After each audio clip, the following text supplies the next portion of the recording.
आपको क्या लगता है हर एक कंस्ट्रक्शन प्रोफेशनल जो इस कंस्ट्रक्शन इंडस्ट्री में आता है वो अचीव करता है, या ये कहें कि हर एक सिविल इंजीनियर जो ज्वाइन करे कंस्ट्रक्शन इंडस्ट्री वो सब के सब प्रोजेक्ट मैनेजर बनेंगे? नहीं, ऐसा बिल्कुल भी सत्य नहीं है। तो प्रोजेक्ट मैनेजर बनने का एक सिंपल सा पाथवे है, आज हम इस वीडियो में वही बात करेंगे। How to become a project manager. तो प्रोजेक्ट मैनेजर बनने से पहले ये जान लो कि प्रोजेक्ट मैनेजर होता क्या है। तो project manager is responsible for planning, पूरे प्रोजेक्ट की जो प्लानिंग करते हैं। सोचो आपके घर में एक राशन आता है, वो राशन कितना आएगा, किस त्योहार के लिए क्या चीज बनेगा, ये प्लान किया जाता है मम्मी के द्वारा। तो mummy is a project manager for our home. Same वैसे कंस्ट्रक्शन प्रोजेक्ट में कौन सा मटेरियल कब परचेस करना है, कौन सा कॉन्ट्रैक्टर को कब हायर करना है, कौन सा इक्विपमेंट या किस पद्धति के तहत काम को किया जाएगा, वो प्रोजेक्ट मैनेजर डिसाइड करता है। तो प्लानिंग का मेन काम होता है प्रोजेक्ट मैनेजर का, executing and overseeing construction project and ensure, execute करना और ये ओवरसीइंग करना हर एक कंस्ट्रक्शन प्रोजेक्ट को, कि सिक्योरिटी गार्ड का भी काम प्रोजेक्ट मैनेजर को ऑब्जर्व करना है। Peon, plumber, sweeper, electrician, carpenter, bar binder, contractor, राजमिस्त्री, सुपरवाइजर, ऑपरेटर, सबके काम को देखना, उनको सिखाना, उनसे काम करवाना, यह प्रोजेक्ट मैनेजर का काम होता है। और ये इंश्योर करना कि भाई project is completed on time. जो भी आपको काम दिया गया है, जिस चीज की रिस्पॉन्सिबिलिटी टाइम पे खत्म हो। यदि मम्मी 8 बजे 9 बजे खाना बना के तैयार नहीं है तो सोचो पूरे घर में हाहाकार मच जाता है, भूख लगी है खाना दो, भूख लगी है खाना दो। सेम वैसे ही प्रोजेक्ट मैनेजर के ऊपर रिस्पॉन्सिबिलिटी होती है कि वो प्रोजेक्ट को टाइमली कंप्लीट करे। क्यों जरूरत है? जिससे कि प्रोजेक्ट जो बॉस ने सोचा है, जो उनका फोरकास्टिंग है कि ये प्रोजेक्ट खत्म हो जाएगा, ये पूरी टीम को उठा के मैं दूसरे प्रोजेक्ट में डालूंगा। यदि ये पहला प्रोजेक्ट खत्म नहीं हुआ तो बॉस फंस जाएगा, क्योंकि दूसरे प्रोजेक्ट के लिए न्यू हायरिंग करना पड़ जाएगा। जब न्यू हायरिंग करेगा तो पहले प्रोजेक्ट का जब खत्म हो जाएगा तो यहाँ के लोगों को भगाना पड़ जाएगा। आप टॉप कंस्ट्रक्शन इंडस्ट्री सेक्टर में, चाहे बिल्डिंग हो, चाहे हाईवे हो, चाहे BIM हो, चाहे ब्रिज हो, चाहे जियो टेक्नोलॉजी हो, हर जगह आप इसको इंप्लीमेंट कर सकते हो। और ये सारा चीज सीखने के लिए सिविल गुरुजी अपने होली उत्सव ऑफर में लाया है, बोगो ऑफर। मतलब आप एक कोर्स परचेस करोगे, आपको दूसरा कोर्स फ्री ऑफ कॉस्ट मिलेगा, और वो भी सिर्फ आज 49 लोगों को 17,847 रुपए में। तो कॉल करो 9111001234 पे और लगाओ अपने काउंसलर को कॉल और बताओ कि भैया आप प्रोजेक्ट मैनेजर के लिए रेडी हो, आपको ये बोगो ऑफर चाहिए। तो प्रोजेक्ट मैनेजर का क्या रोल है? एक प्रोजेक्ट को अच्छे से हैंडल करना। तभी तो हम कहते हैं कि जब भी आपको कोर्स की जरूरत हो, आप बिल्डिंग में जाना चाहते हो और उसके साथ साथ आप रोड में भी अप्लाई करना चाहते हो, तो एक ही कोर्स ऑफर में आपको दोनों मिल जाएगा। आप बिल्डिंग के साथ साथ ब्रिज में, या रोड के साथ साथ ब्रिज में, या BIM के साथ साथ बिल्डिंग में, जो भी कम्युनिकेशन आपको चाहिए अपनी जिस भी इंडस्ट्री में, तो आप एक के साथ एक कोर्स आज परचेस कर सकते हो, और वो भी सिर्फ 49 इंजीनियर को ही दिया जाएगा। कॉल करो 9111001234 में। और टाइम के साथ साथ project in with in budget.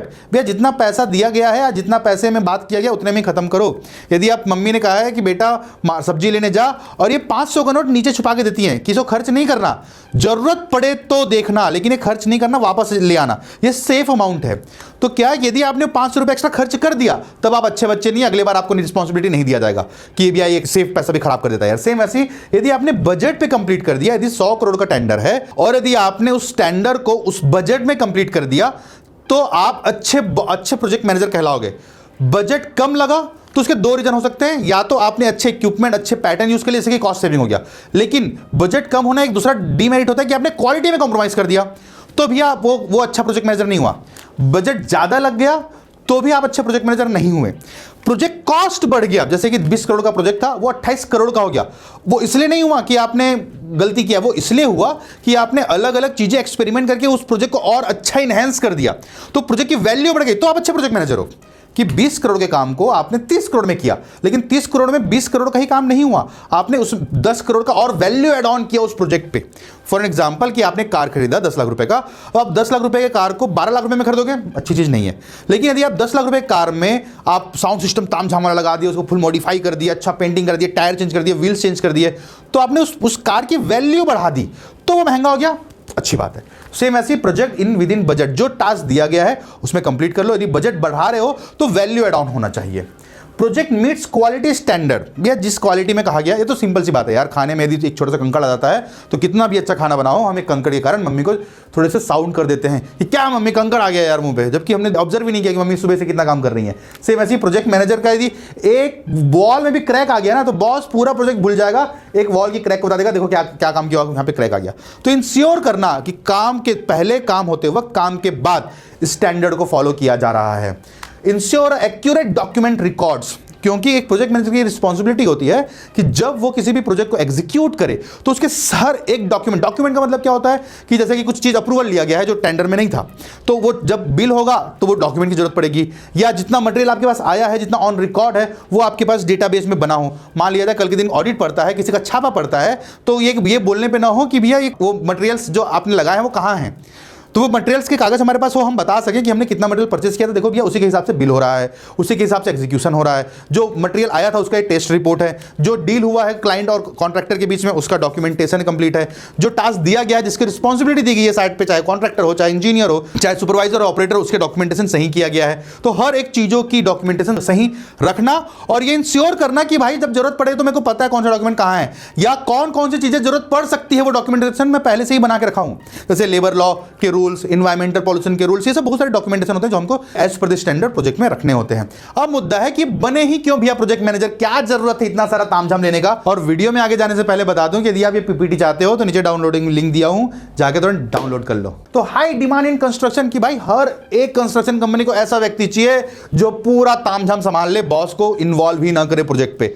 यदि बॉस फ्री हो गया तो जो प्रोजेक्ट मैनेजर है अच्छा प्रोजेक्ट मैनेजर है, और वैसा ही लोगों को चाहिए, तभी तो उसकी लीडरशिप रोल दिखेगी सामने वाले को। यार ये लड़के को आप कहीं भी भेज दो, ये पूरा साइड अपने आप में निपटा देता है, मेरे को इन्वॉल्व होने की जरूरत नहीं पड़ती, मैं कुछ और कर लेता हूं। इसी को कहते हैं डेलीगेट करना। जब अच्छा बॉस मिलता है तब बॉस फ्री हो जाता है, मतलब अच्छा प्रोजेक्ट मैनेजर मिलता है तो बॉस फ्री हो जाता है। ऐसा ही प्रोजेक्ट मैनेजर हर बॉस को चाहिए रहता है, और यही प्रोजेक्ट मैनेजर तो जाके कंपनी के सीईओ बनते हैं, कंपनी के डायरेक्टर बनते हैं। सुंदर पिचाई को देख लो भाई साहब, सेम हाई सैलरी इनकी होती है क्योंकि ये रिस्पॉन्सिबल होते हैं, सारा काम खुद ही संभाल रहे होते हैं, तो इनका जो सैलरी वो हाई पैकेज होता है। यदि आप सोच रहे हो कि आपको 10, 20, 15, 25, 50,000 मिल रहा है, आपको 2, 4, 5 लाख रुपए चाहिए, कैसे मिलेगा? जब आप पूरी responsibility, you are the responsible for project success, you are the responsible for maximum profit from that project, तब आपको हाई सैलरी मिलेगा। और करियर ग्रोथ अपॉर्चुनिटी की भाई, जब आप सारा काम संभालोगे तो कोई भी आदमी आपको भगाना नहीं चाहेगा, कोई भी आदमी आपको छोड़ना नहीं चाहेगा। आप ऐसे व्यक्ति होगे कि चाहे काम हो प्रोजेक्ट में चाहे ना हो, आपको इंसान कंपनी होल्ड करके रखना चाहेगी कि भाई जैसे नया प्रोजेक्ट मिलेगा इसको डिप्लॉय कर देंगे। और कुछ इंजीनियर प्रोजेक्ट मैनेजर ऐसे होते हैं, काम चल रहा हो तो उनको घर भगा देता है, भाई आप चले जाओ यार, आप रहते हुए नुकसानदायक हो हमारे। तो वैसे प्रोजेक्ट मैनेजर नहीं बनना है, हमको बनना है जिसकी demand, leadership skill, high salary हो और हमारे करियर ग्रोथ अपॉर्चुनिटी मिले। और ये ग्लोबल अपॉर्चुनिटी होता है भाई साहब, देश विदेश में हर जगह आप जाके एग्जीक्यूट कर सकते हो अपने स्किल को, जब आपके पास एक अच्छा प्रोजेक्ट मैनेजर स्किल होता है। लेकिन एक्चुअल में प्रोजेक्ट मैनेजर तक पहुंचा कैसे जाता है, कैसे बनेंगे? तो भैया step to become project manager, सबसे पहले आपके पास इंजीनियरिंग की डिग्री होना चाहिए। ये कंपलसरी नहीं है इन द कंस्ट्रक्शन प्रोजेक्ट। भाई इंजीनियरिंग की डिग्री तो आपको थोड़ा सा बेनिफिशियल मिल सकता है, यदि आपके पास डिप्लोमा और डिग्री है तो आपको थोड़ा सा बेनिफिट मिल सकता है। अदरवाइज कोई भी एजुकेशन है, आप एक प्रोजेक्ट मैनेजमेंट का कोर्स करके प्रोजेक्ट मैनेजर बन सकते हो, क्योंकि construction is not the only option. क्योंकि क्वालिटी इंश्योर करना एक डॉक्यूमेंटेशन है, प्रोजेक्ट को मैनेज करना डॉक्यूमेंटेशन है, प्लानिंग करना डॉक्यूमेंटेशन है। तो आप प्रोजेक्ट मैनेजर बहुत आसान से बन सकते हो। Gain 3 to 5 year experience as a planning engineer. जैसे मैं बोला 3 से 5 साल का एक्सपीरियंस, तो आपके पास यदि साइट का एग्जीक्यूशन है तभी आप अच्छा प्लानर बन सकते हो। फॉर एग्जाम्पल, आप बांग्लादेश का पीएम और इंडिया का पार्षद को कंपेयर करोगे तो इंडिया का पार्षद ज्यादा रिस्पॉन्सिबल है बांग्लादेश के पीएम से। एग्जाम्पल समझा रहा हूं, समझने की कोशिश करना कि बांग्लादेश का पीएम कम एक्सपीरियंस होगा चलेगा, इंडिया का पीएम कम एक्सपीरियंस होगा नहीं चलेगा, यूएसए का पीएम कम एक्सपीरियंस होगा नहीं चलेगा। तो क्या होगा कि जिस हिसाब से कंट्री है उस हिसाब से पीएम का रोल और रिस्पॉन्सिबिलिटी है, वैसी ही उसकी इमेज है, वैसी उसका सैलरी ग्रोथ है। तो आप बोलोगे सर मैं प्रोजेक्ट मैनेजर हूं, मेरे को सैलरी नहीं मिल रहा है, तो आप भाई 2, 4, 5 करोड़ का प्रोजेक्ट हैंडल कर रहे होगे। आप 100 करोड़ का प्रोजेक्ट हैंडल करोगे तो वैसी आपकी सैलरी होगी। आप 1000 करोड़ का मैनेज करोगे तो आपकी सैलरी उस हिसाब से होगी। आप 2, 5, 1000, 10,000 करोड़ का टेंडर मैनेज करोगे तो आपकी सैलरी उस हिसाब से होगी। तो 3 साल 5 साल में आपको छोटे प्रोजेक्ट एक्सपीरियंस में प्रोजेक्ट मैनेजर मिल सकता है, लेकिन जब आपको 1000, 5000, 10,000 करोड़ के टेंडर को मैनेज करना है तो आपके पास अच्छा एक्सपीरियंस के साथ साथ सारी टेक्निकल स्किल जो मैं आगे बताने वाला हूं ये सब होने चाहिए, प्लस एक माइंडसेट ऑफ लीडरशिप, एक माइंडसेट ऑफ प्लानिंग।